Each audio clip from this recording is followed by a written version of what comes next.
In this video, you're going to learn that pain is only ever about protection. Not damage, protection. It's only when you understand the true meaning of your pain that you can find the right answer to it. There's a bonus at the end of this video today where you can learn what to do if you're ready to take some steps towards your recovery.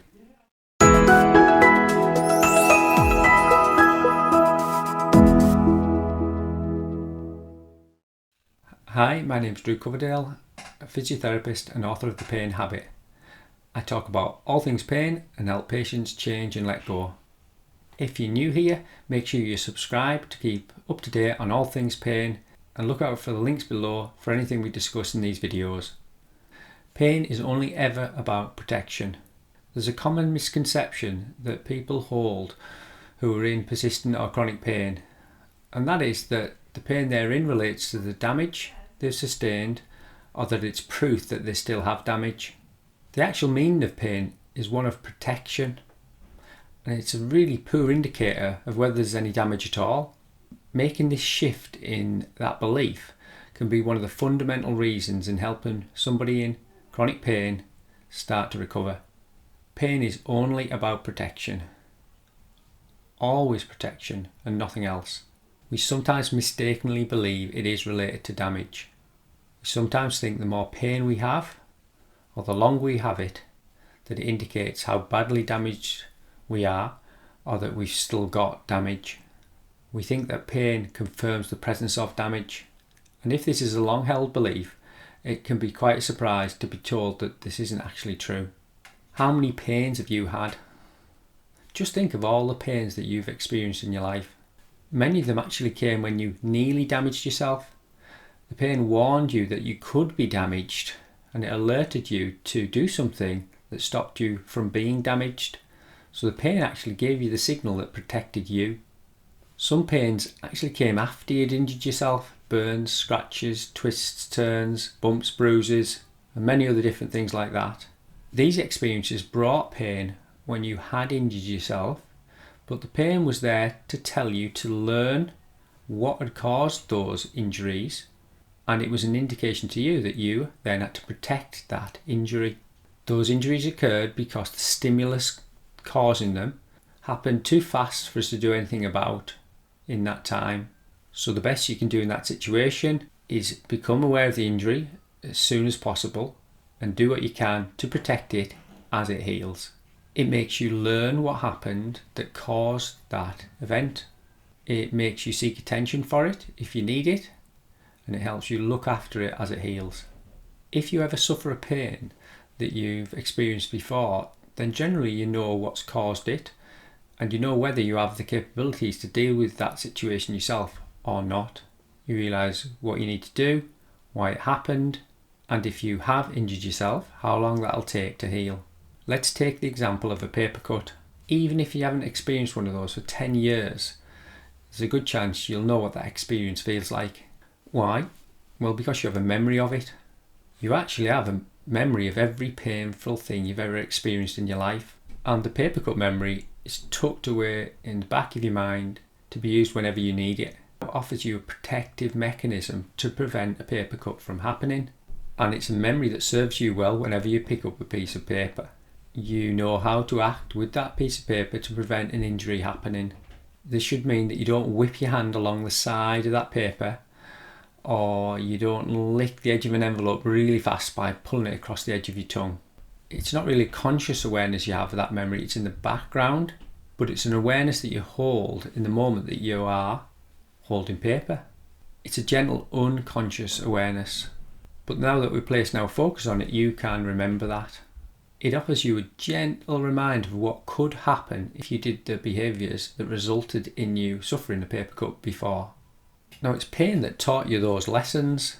When you first experience a paper cut, that sensation is so unpleasant and so unexpected that it makes you pay attention to what's caused that sensation. Your brain quickly encodes all the relevant information that came before the event, during it, and after it, that allowed you to recover from it and that caused the injury, so that you can recognise those things if they happen again in the future. That way it has the ability to warn you about that danger if the risk appears again in your life.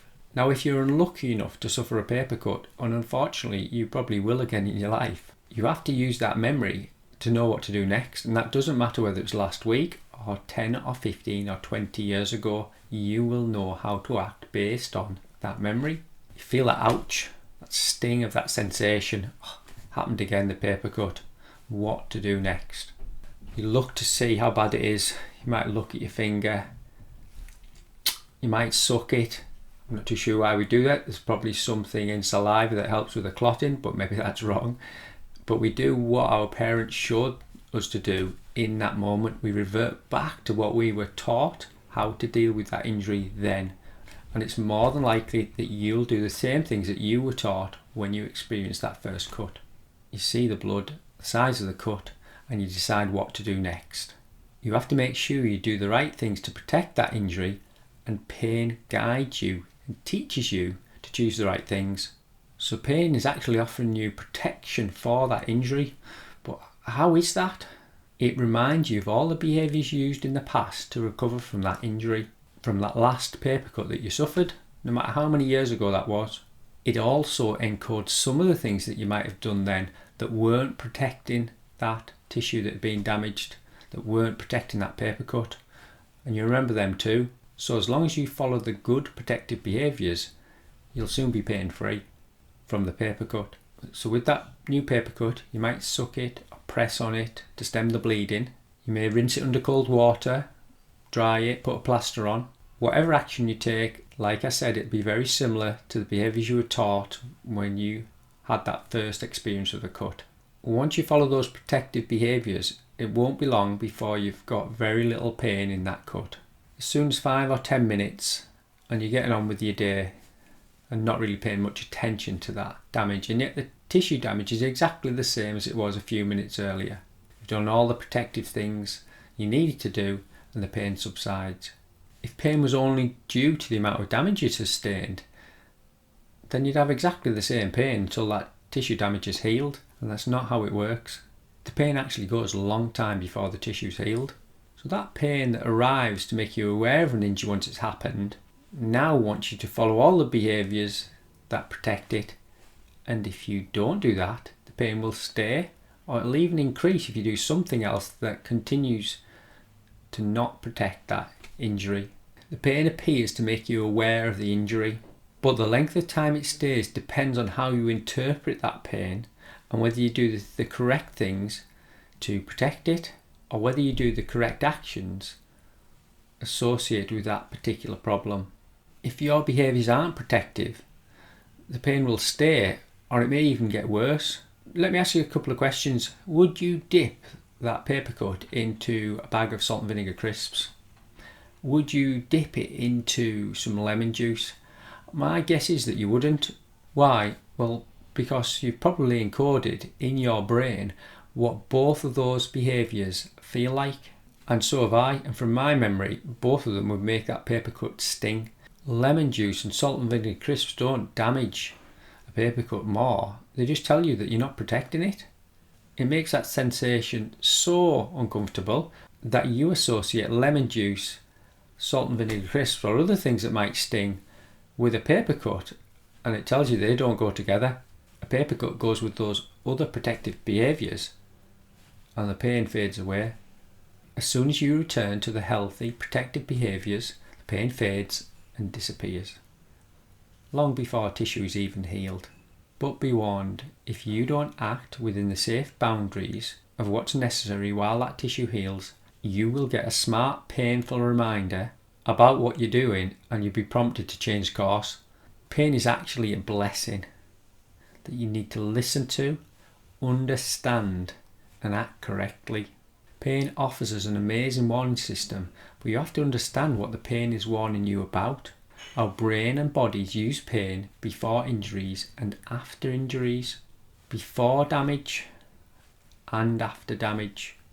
But when pain stays in a persistent or chronic condition, we mistakenly believe it's only because of damage, and that's not true.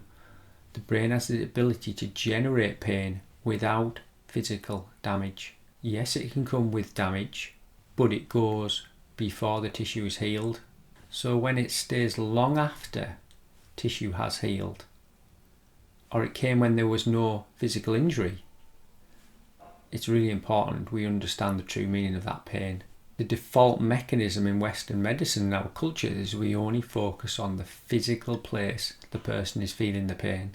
Once you recognise that protective mechanism of pain may be warning you of something else, then you can start to look for the true reason that may not be solely the physical place that you're experiencing that pain.